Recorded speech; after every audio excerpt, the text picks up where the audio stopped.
CET के बाद अब आई एचटीईटी की बारी। आपको बता दें कि हरियाणा में आज और कल एचटीईटी की परीक्षा होनी है। 1352 सेंटर पर परीक्षा होनी है। करीब 4.5 लाख भावी टीचर्स परीक्षा देंगे। सभी परीक्षा केंद्रों पर एआई कैमरों से नजर रखी जा रही है। आज इवनिंग शिफ्ट में एग्जाम होगा और कल जो है डबल शिफ्ट में एग्जाम होना है और सभी तैयारियां जो है पूरी कर ली गई है। एचटीईटी करवाने के लिए बंदोबस्त चाक चौबंद देखने को मिल रहे हैं और ये एग्जाम जो है आज इवनिंग शिफ्ट में होना है। हाल ही में सीईटी का एग्जाम हुआ था, दो शिफ्टों में हुआ था, 2 दिन एग्जाम चला था, शांतिपूर्ण तरीके से संपन्न हुआ। लोग जो है काफी संतुष्ट नजर आए और आज और कल एचटीईटी की परीक्षा होनी है। फिलहाल हमारे साथ ज्यादा बातचीत के लिए रोहतक से ब्यूरो हेड देवेंद्र दांगी जी जुड़ गए हैं और साथ ही फरीदाबाद से अनिल जुड़ गए हैं। बातचीत कर लेते हैं। देवेंद्र दांगी जी, सबसे पहले मैं आपके पास आऊंगी। जिस तरीके से सीईटी का एग्जाम जो है अभी संपन्न हुआ था और काफी जो है अच्छे से एग्जाम खत्म हुआ और अब एचटीईटी का एग्जाम होना है, तो उसको लेकर क्या कुछ तैयारियां कर ली गई है?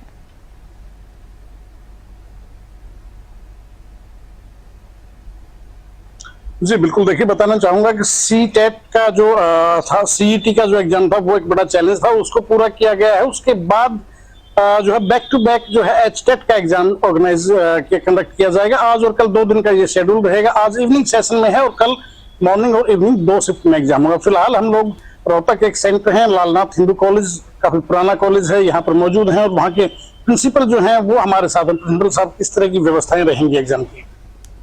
व्यवस्था जो भी है सारी तैयारी कर ली गई है। 312 कैंडिडेट्स यहाँ अपीयर होने जा रहे हैं, जिसमें 24 कैंडिडेट हर कमरे के हिसाब से, 13 कमरे हैं और एक कंट्रोल रूम है। जैमर सभी रूम में कर दिए गए स्थापित और सीसीटीवी कैमरा सभी है। स्टाफ भी तैनात कर दिया गया जितनी रिक्वायरमेंट है। मतलब हमारी तरफ से पूरी तैयारी है। कहा जा सकता है चाक चौबंद व्यवस्था रहेगी, किसी किस्म की कोई गड़बड़ नहीं होने देंगे। हाँ बिल्कुल सर, किसी तरह की कोई व्यवस्था नहीं। जैसे हमने सीईटी का एग्जाम करवाया बिल्कुल उसी तरीके से, बाहर से कोई भी परिंदा भी पर नहीं मार पाएगा, इस तरह की व्यवस्था है। पूरा शेड्यूल क्या रहेगा? कितने बजे तक जो अभ्यर्थी हैं, परीक्षार्थी जो कितने बजे एंटर होंगे, कितने बजे तक रहेगा सर, वो डिटेल में जानना चाहता हूँ सर। हाँ, अभी मेन गेट से एंट्री होगी बच्चों की 12:30 बजे। वहां पुलिस तैनात रहेगी, फ्रिस्किंग टीम रहेगी और हमारे जो डिप्टी सेंटर सुपरिटेंडेंट है वो रहेंगे। उनके एडमिट कार्ड और उनकी आइडेंटिटी चेक करने के बाद ही अंदर अलाउ किया जाएगा। और यहाँ जिस जगह पर हम अभी खड़े हैं, यहाँ पर बायोमेट्रिक होगी हर एक कैंडिडेट की। एक एक करके यहाँ पर बायोमेट्रिक होने के बाद में ही बच्चा यहाँ रुकेगा और 1 घंटा पहले उसको एग्जाम हॉल में जाने की परमिशन मिलेगी, जब हर एक रूम में इन्विजिलेटर फिक्स हो जाएंगे। तो ये प्रिंसिपल साहब हैं, विस्तार से बताया है कि किस तरह की व्यवस्था यहाँ पर रहेगी और बड़ा दावा ये किया है तमन्ना कि किसी भी किस्म की गड़बड़ नहीं होने दी जाएगी। पिछले एग्जाम का हवाला इन्होंने लिया, तो सुरक्षा के इंतजाम जो आपने बताए हैं, तो मुख्य जो दरवाजा है आप यहाँ से करीब 100 मीटर आगे, उससे आगे किसी सामान्य नागरिक का कोई आवागमन नहीं होगा? नहीं, गेट के अंदर सिर्फ और सिर्फ कैंडिडेट आएगा और जो स्टाफ ड्यूटी पर है वो आएगा। उसके अलावा किसी की भी एंट्री मेन गेट्स के अंदर नहीं है। तो स्पष्ट तौर पर जो है प्रिंसिपल साहब ने बताया कि मुख्य जो दरवाजा है यहाँ से करीब 100 मीटर आगे तमन्ना, उसके आगे किसी की भी एंट्री नहीं होगी और वहां पर पुलिस का बंदोबस्त रहेगा। बाकायदा जो एडमिट कार्ड है वहां से चेक करके आगे भेजा जाएगा। उसके बाद ये देखिए यहाँ पर तस्वीरों में जो आप देख रहे हैं, डेस्क लगाए गए यहाँ पर वो लोग बैठेंगे जो बायोमेट्रिक अटेंडेंस जो है, जिनका काम रहेगा कि कोई अभ्यर्थी आता है उसके डॉक्यूमेंट पहले चेक हो जाते हैं। यहाँ पर बाकायदा अंगूठे का मिलान किया जाता है, सारी चीजें देखी जाती हैं कि कहीं कोई फर्जीवाड़ा तो नहीं कर रहा है, कोई एक की जगह दूसरा कोई परीक्षार्थी घुसने का प्रयास तो नहीं कर रहा है। इस तरह की चीजें वो सारी चीज वेरीफाई हो जाएंगी। उसके बाद मेरे पीछे जो ये बिल्डिंग जो आपको नजर आ रही है, मल्टी स्टोरी बिल्डिंग, इसके बैक साइड जो है वो पूरी व्यवस्था रहेगी और कहने में कोई दो राय नहीं कि चाक चौबंद व्यवस्था जो आज एक बार फिर से देखने को मिलेगी। जी देवेंद्र दांगी जी, आपने तमाम जानकारी दी उसके लिए बहुत बहुत शुक्रिया। हमारे साथ लगातार फरीदाबाद से हमारे संवाददाता भी जुड़े हुए हैं। देखिए, बात फरीदाबाद को लेकर कर लेते हैं, तो कैसे कुछ तैयारियां जो है फरीदाबाद में देखने को मिल रही है। एग्जाम जो है पूरे प्रदेश भर में होना है, तो कैसे कुछ जो है इंतजाम फरीदाबाद में देखने को मिल रहे हैं?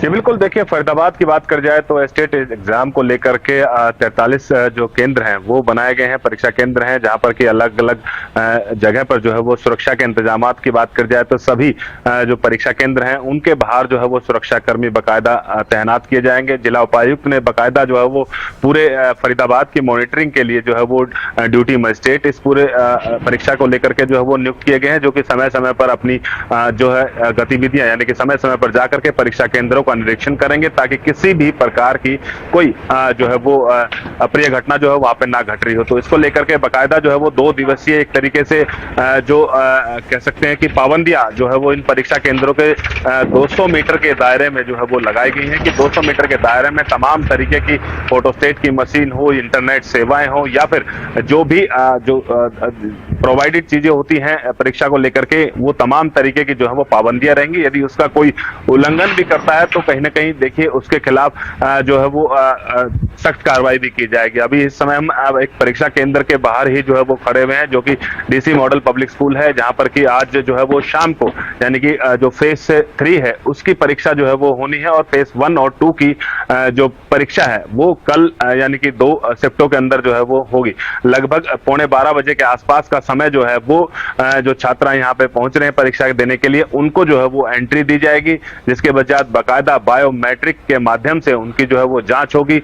और साथ ही साथ पैरामिलिट्री फोर्स जो है वो उन सुरक्षा के दृष्टि से जो पेपर हैं, जो एग्जामिनेशन आंसर सीट हैं, उनको लेकर के जो है वो यहाँ से जाएगी और जो है वो क्वेश्चन पेपर जो है वो यहाँ पे पहुंचा के जाएगी। तो कह सकते हैं कि पूरे तरीके से ये जो परीक्षा है ये पारदर्शिता तरीके से हो, निष्पक्ष तरीके से हो, तो इसको लेकर के जिला प्रशासन पूरे तरीके से मुस्तैद है और किसी भी प्रकार से जो है वो ऐसी कोई कोताही नहीं बरतना चाह रहा कि जिसके चलते कि कल की डेट में कोई सवाल या निशान खड़े हो। तो इसको लेकर के पूरे तरीके से जो है वो तमाम तैयारियां जो है वो जिला प्रशासन की हो चुकी हैं, और आज जो है वो अभी कुछ छात्र भी जो है वो हालांकि यहाँ पे परीक्षा देने के लिए जो परीक्षार्थी यहाँ पे आए हुए हैं वो जगह जगह पर हालांकि पहुंचने शुरू भी हो चुके हैं। जी अनिल, आपने जानकारी दी उसके लिए बहुत बहुत शुक्रिया।